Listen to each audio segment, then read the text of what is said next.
guys for having me.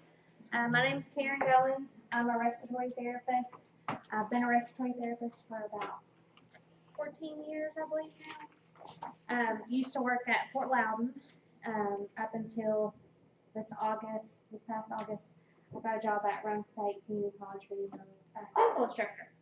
So very excited to have that job and to have the opportunity and actually get to work with a lot of the EMT paramedic students and instructors there too. So it's a lot of fun. So hopefully I won't take up much of your time. I'm going to just talk a little bit about respiratory failure, mechanical ventilation, and just touch on a couple of disease processes. Just a couple of reminders. So we've got the two types of respiratory failure. Basically, they can all be lumped into either acute hypoxemic respiratory failure, and of course that's decreased oxygen being delivered to the tissues. That's usually caused by a ventilation perfusion mismatch. Things like a pulmonary embolism, where you have the lungs being ventilated but there's no blood flow going by the lungs, or the opposite, perfusion but no ventilation, where the actual lungs are collapsed or consolidated, but you do have blood flow. So that's usually the causes of hypoxemic respiratory failure. And then the other respiratory failure, acute hypercapnic, and that's your increased CO2 levels. That's kind of the ones we see more often. The decreased ventilatory drive, those are your overdose patients or your oversedated patients. Respiratory muscle fatigue or failure, trauma, COPD patients, and then increased work of breathing patients like asthma, COPD, CHF. Just a quick review of the heart and lungs. Does this have a little pointer on it? Yeah, okay. So we're going to start here with the blood returning from the lungs that's oxygenated. They go through the pulmonary veins, through the left atrium, through the left ventricle, and then back out. The body uses the oxygen, and and then the blood is pumped back through from the superior, inferior vena cava to the right atrium, to the right ventricle, through the pulmonary artery, and then back to the lungs, where of course we inhale the oxygen and exhale the CO2. So a little refresher. And probably get a lot of calls for these two categories of diseases, so I thought I'd kind of brush up on these that eventually lead to, or may lead to, respiratory failure. So we're going to talk about CHF, left and right heart failure, pulmonary edema, and then COPD. So congestive heart failure, what is it and how does it occur? Congestive heart failure is just basically where the heart is unable to pump blood through the body. Usually happens over time, caused usually by uncontrolled high blood pressure, uncontrolled diabetes, heart attack. There's right and left heart failure. Right heart failure, right ventricular failure is also, you'll hear the term cor pulmonale. That's typical in patients with COPD or with lung history. Those are those patients that have the pedal edema, the swelling in their ankles and feet, the jugular vein distension, those types of things. The left ventricular failure patients are those patients where blood backs up into the pulmonary system and you get the pulmonary edema. So pulmonary edema, a lot of people think that it's the same as CHF, and yes and no. Pulmonary edema is caused by left ventricular failure, and it's usually when the heart fails, when the left heart fails, the pressure in the lungs increase, causing fluid to push into the alveoli, flooding the lungs, and then to interrupt oxygenation. So that's a little bit about those two. These patients, congestive heart failure patients, those are your patients that are dispatched as usually chest pain, shortness of breath. If someone calls, your call out says that someone feels like they're drowning, That's usually the advanced pulmonary edema. They usually have that drowning, gurgling feeling.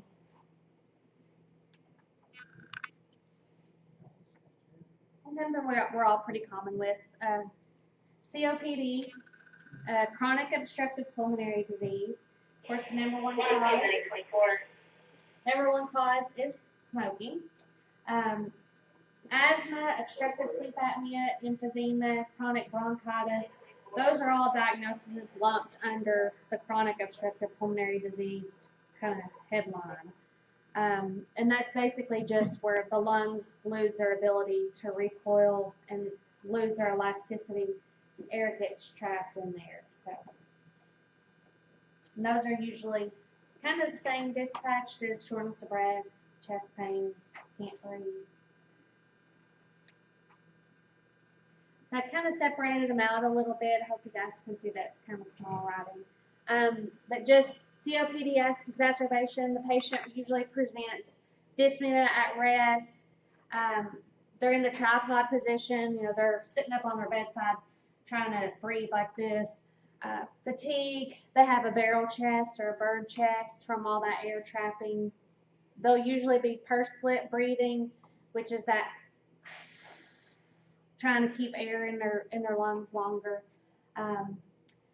You can see with the CHF, the right heart and left heart, they kind of present a little bit the same.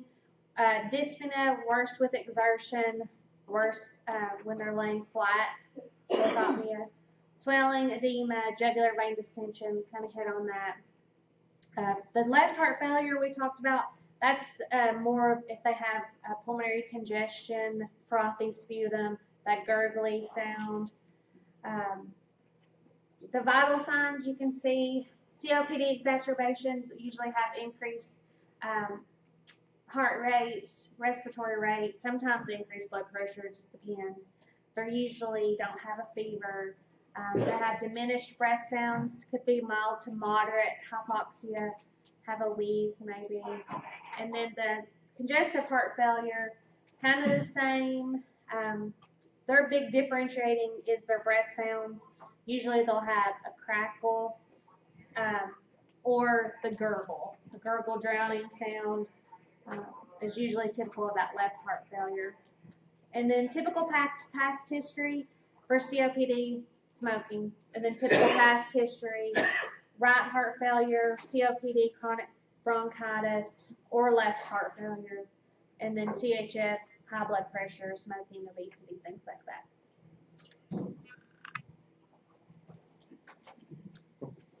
And then just a little bit, just a tiny bit about treatment options. Your goal with a COPD patient is to decrease the work that the lungs are doing. So decrease the work of breathing. And then with heart failure, your goal is to decrease the work that's been given on the heart. The drugs, COPD patients, bronchodilators, steroids, heart failure, you're looking more at your vasodilator, your diuretic. Low FiO2s for COPD patients, we just want to make sure that we don't knock out their hypoxic drive to breathe by giving them an increased amount of oxygen. So their sats are okay at 88, 89, things like that. They can all the way go down to 85 and be okay. With the heart failure, you want to kind of hit those hard with oxygen. And then respiratory support, mechanical ventilation if acute for COPD patients, again to take that work away from their lungs. And then respiratory support for heart failure, BiPAP or CPAP, and we'll touch on that in a minute. We'll go into mechanical ventilation. And we've got our goals of mechanical ventilation to increase the efficiency of breathing, increase oxygenation, increase ventilation, and then decrease the work of breathing. There's two main types of ventilators. There's the negative pressure and the positive pressure. The negative pressure is your iron lung and your chest cuirass. So you don't see those very often anymore, but we still have those sometimes. We still have a couple of patients on a cuirass. The cuirass is the turtle shell that the patients wear that actually expands the chest and for them. So, and then there's a picture of an iron lung. So those are the two negative pressure ventilators. But what we're most familiar with is the positive pressure ventilators. So it uses pressures above atmospheric to force air into the lungs. It does require an artificial airway. There's three types of positive pressure ventilators. There's the pressure cycle, time cycle, and what most places use is a volume cycle. Talk about modes. There's lots of modes of ventilation, and I'm just going to hit on these. There's a lot more out there, but I'll try to hit on the kind of basic ones. So first, we're going to talk about controlled mandatory ventilation, or CMV. You have to be kind of careful with this. I haven't mentioned it before, but I've been seeing it, especially since I've been out at the different hospitals. Some of the hospitals, I know Tenova, I've seen it at some of the Tenova hospitals, their assist control mode, which we'll talk about in a minute, is actually labeled CMV.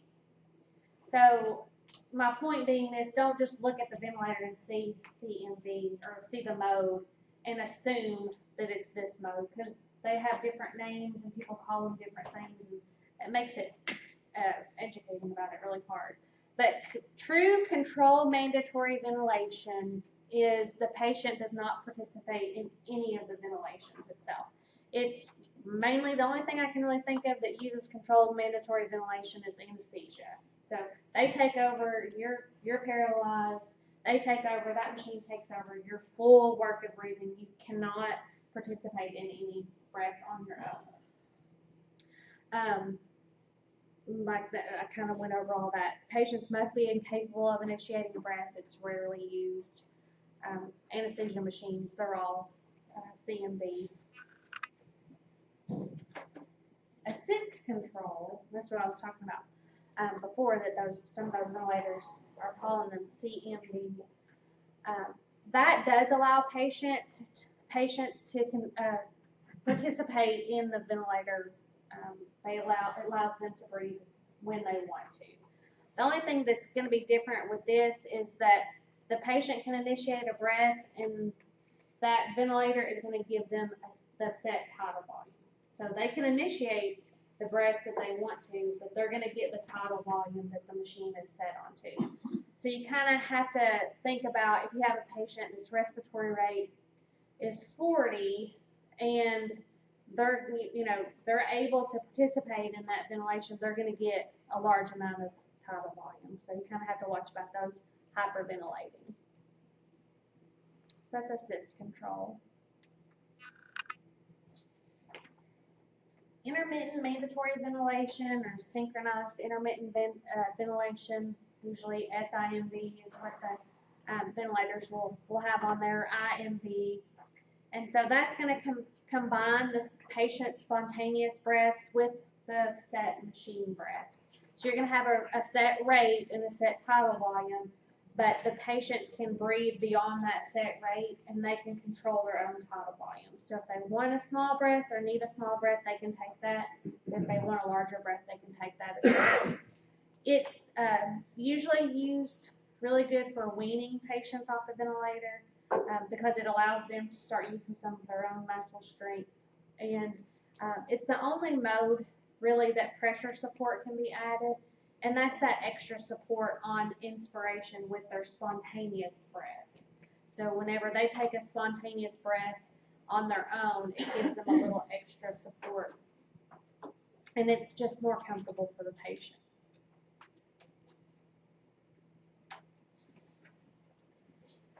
Pressure control is a mode where you set the inspiratory pressure. You don't set a tidal volume. You only set the peak inspiratory pressure. So tidal volumes can be variable. It's a great mode. It's used for patients in ARDS. It improves oxygenation. But you always run the risk in pressure control of losing your tidal volumes. So you can, if your lung compliance changes, then Your tidal volumes might change. So it's just something to kind of be aware of in pressure control. It's a very good mode. APRV and PRVC. The PRVC becoming kind of more popular and more popular. Airway pressure release ventilation, APRV. I doubt you guys would have to transport a patient on the APRV, but you might. They're only on specific ventilators. This is a little bit misleading. Patient may spontaneously breathe. They have to be spontaneously breathing to be in this mode. So they have to be able to participate in their own ventilations to be in this airway pressure release ventilation. And then PRVC, that's kind of the ones that you all probably see common around here anyway. It is, it's a little misleading because it's a pressure regulated volume control, but it actually controls the pressure. So you set a peak and sprue pressure just like pressure control, but it will deliver that tidal volume that you set. It's just how the breath is being delivered. It changes the flow and the inspiratory time and things like that to make it what that patient needs with that breath. So it's very breath specific. Usually, I know your all's vents don't have any of these fancy modes. Usually the best thing that you all could use on your vents if you have a pressure regulated volume control is just assist control. And they'll be fine on assist control until you get them on another ventilator. Is there a reason why loud loves that setting so much, Karen? No, not really. It's like I said, it's kind of like a fancy assist control mode where it limits the pressures. So it's supposed to be the most efficient for the patient and the most comfortable. I don't know about that. I mean, I'm not 100% that it's, and that's the mode that when you turn the machine on, it comes on to pressure regulated volume itself. It's a preset. We'll touch on BiPAP and CPAP for a minute. BiPAP is going to be your CPAP, so your continuous positive airway pressure, plus your pressure support like we talked about, so that little extra support on inspiration. CPAP just maintains a continuous pressure in your lungs above atmospheric. The patient controls their rate and their depth of breathing. There is backups for if the patient stops breathing completely, it will go into a backup mode. Not the most efficient mode, but there is a backup for it.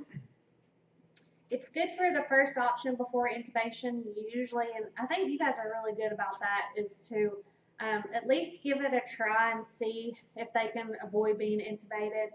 CHF and your pulmonary edema patients, I think those are the ones that we're seeing are benefiting most because it pushes that fluid that we talked about, especially in pulmonary edema, pushes that fluid out of the alveoli and back into the system where it belongs. It's good for oxygenation. I'll talk just for a second about ventilator settings, and there you can kind of see a quick reference setting guide for initially setting up ventilator.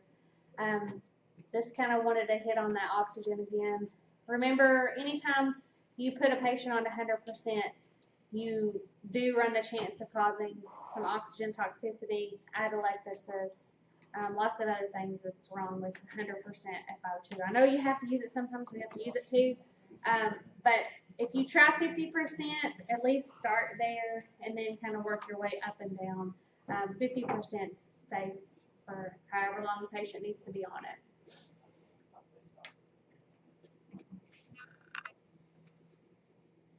We'll talk about each one of these just for a minute.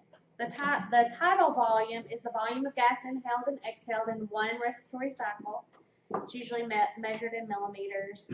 Standard 8 milliliters per kilogram, and we always want to forget this, 8 milliliters per kilogram of the ideal body weight. Too low can underinflate the lungs, and too high can lead to barotrauma. So you kind of want to get a good sweet spot. Usually that sweet spot, 8 milliliters per kilogram. But remember to use ideal body weight, not their actual weight. PEEP is positive end expiratory pressure, and then in the CPAP thing, it's kind of the same thing as CPAP. It's positive pressure in the airways at end of exhalation. So I always kind of think of, if I don't exhale all the way out, I just kind of, and don't exhale all the way out, that's kind of what PEEP is. It's just keeping pressure in the alveoli open longer. It improves ventilation. It decreases the need for high levels of oxygen. So you can increase PEEP up. Sometimes they'll increase PEEP all the way up to 20, 22, 24 millimeters of mercury, just trying to get the oxygen, the FiO2 down a little bit.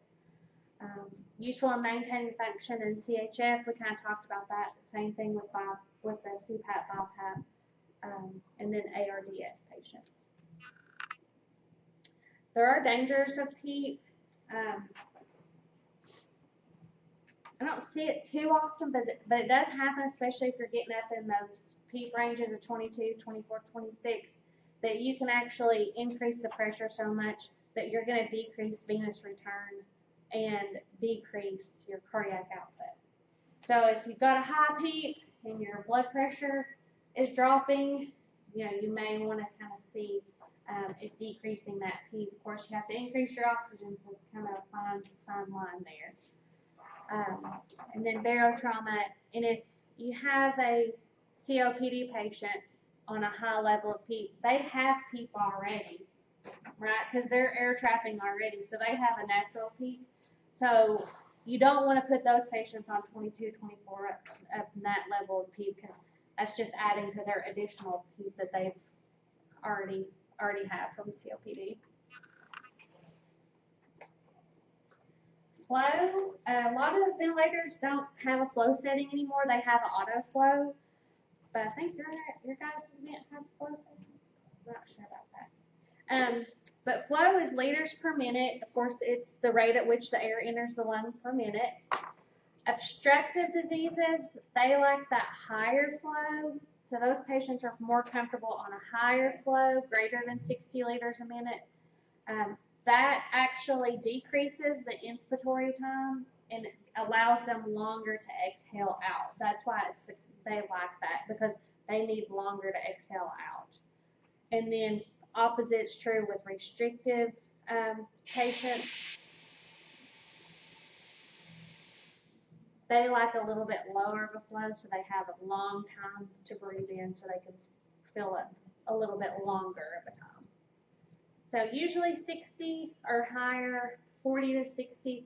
I like a little bit higher. I like about 60 for a setting. But like I said, most ventilators have an auto flow. But if your patient is looking like they're struggling and they're air hungry, you might want to just see what that flow setting is on. You can turn it up and get it a little bit more. IE ratio. This is another one of those things that I think that you guys have a setting on, but most of all the other ventilators just have an IE ratio depending on your rate that you're set, your inspiratory time, and all that. It's basically the ratio of inspiratory time to expiratory time. Normal for us, 1 to 2 ratio. We take 1 second to inspire, 2 seconds to expire. And we talked about this already. Obstructive diseases, they like a longer time to exhale because of that air trapping. So they like a 1 to 3 ratio. And like I said, it's usually just something calculated by the tidal volume flow and respiratory rate settings. You usually don't set that, but I think you guys do. So again, if your patient looks like they're struggling a little bit and they look like they're air hungry, you can kind of see that IE ratio. Ventilator alarms, everybody's favorite topic. Talk about a couple of these. Talk about some causes. We've got our PIP, or peak inspiratory pressure, your high respiratory rate, your apnea, your PEEP, and your tidal volume and your minute volume alarms. We'll talk about those. High peak inspiratory pressure, that's your most common. alarm. That's going to go off a lot, especially in transport. The causes of your peak inspiratory pressure alarm is going to be secretions, coughing, inappropriate settings. Like I said, maybe your flow is set too high.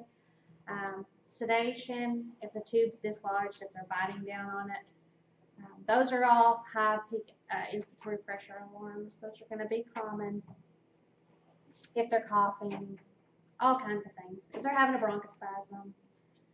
Your low peak inspiratory pressure alarm, that's just going to indicate that you have a leak in your system somewhere. That's not necessarily to do with the patient. Just check your equipment.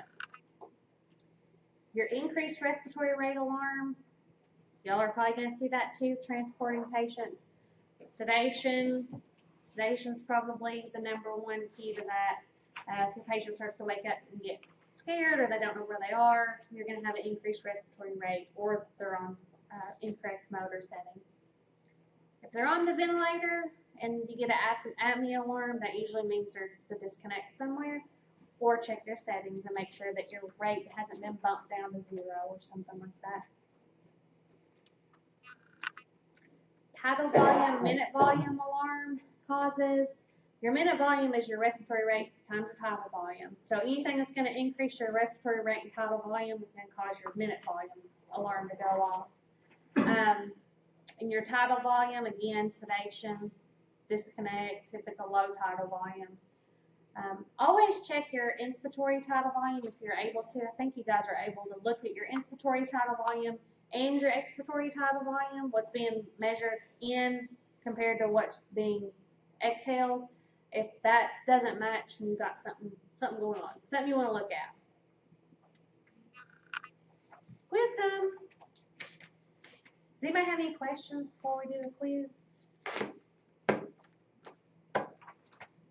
Okay. I take your silences, no questions. All right, so #1 was the 2 types of respiratory failure, the acute hypoxemic and acute hypercapnic. And 2, the difference in CHF and pulmonary edema. You could put, what's that? Somebody answer? I just put the pulmonary edema is usually fluid in the lungs. It's a product of congestive heart failure. So you can kind of put whatever you want to on that. #3, I didn't write down the question. What was the question? True or false, pressure support can be added to controlled mandatory ventilation. Okay, is that true or false? And 4, what's the best mode for ARDS patients? Pressure control. And 5, the dangers of PEEP, is that not? Yeah. Okay, so what's the dangers of high PEEP? Barrel trauma. Increased air traffic. Increase air traffic, decrease cardiac output. And then 6, must have been common causes of a high pressure alarm. Secretion. Secretion. Sedation. Yeah. Good.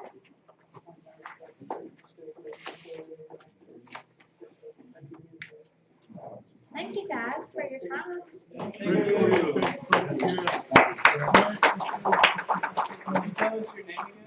Karen. Yeah. Karen Goins.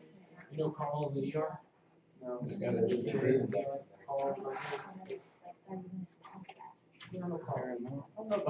G-O-I-N-S. G-O-I-N-S. Yep. The guy, PA. Yeah, sure, Carl. What about him? It's my husband. Nice to meet you. Okay, we're not going to work on your radio. People quiz. I failed.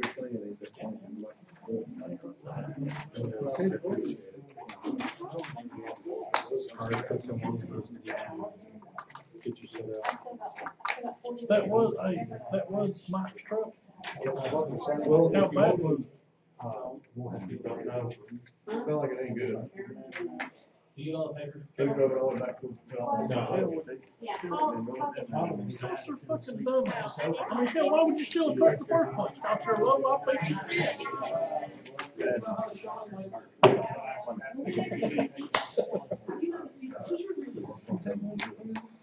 don't have a clue, How was she taking these? No, keep the instructor feedback, quizzes. I'll collect those up here in a minute. Waiting on the next instructor, should be here hopefully within the next 8 minutes or so. We'll get going on that. So if you need to use the bathroom, go ahead, get a drink, water, whatever. But as soon as I get here, we'll get it set up and running. In the meantime, go ahead and pick up another instructor evaluation form, because I need one of those per instructor, per person taking these classes.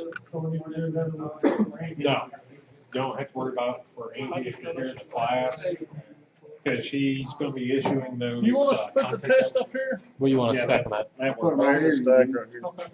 Stack them right here, guys. Completed, go there and there. So we don't need one for Can you? Loudon see us on this one? Yes. So can everybody else be. Who's everybody else? Remedic, Telka Village. He had to rent it back there, sticks out there. Other people that maybe up there. That's still how you got there.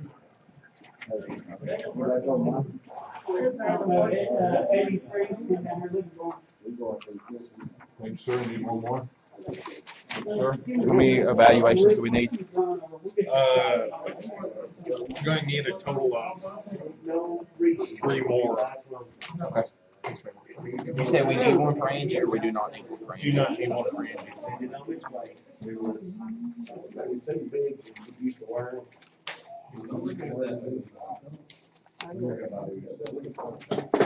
I'll string you up by that.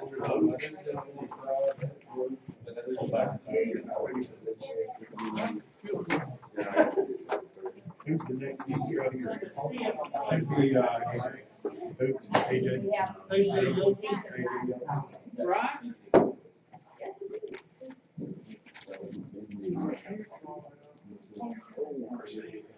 I know that. You're good moving a little bit.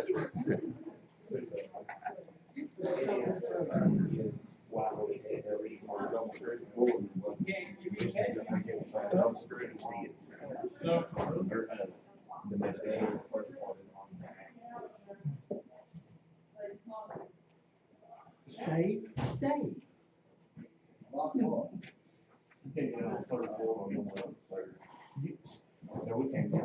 See it and go see it. They're standing over there waiting for food. I thought you hit the button. There's one going to show up. Somebody was slumped over the wheel in the truck. Yeah. That sucker's still knocking in there too. That sucker.